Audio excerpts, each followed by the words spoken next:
Guys, I'm proud of my son, guys. Look how he clean his room, how he fix his room, guys. Siya lang nag-aayos niya, no?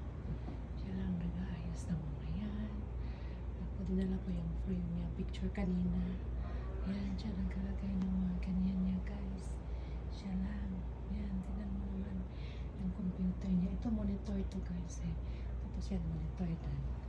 Tapos yung ano niya, microphone.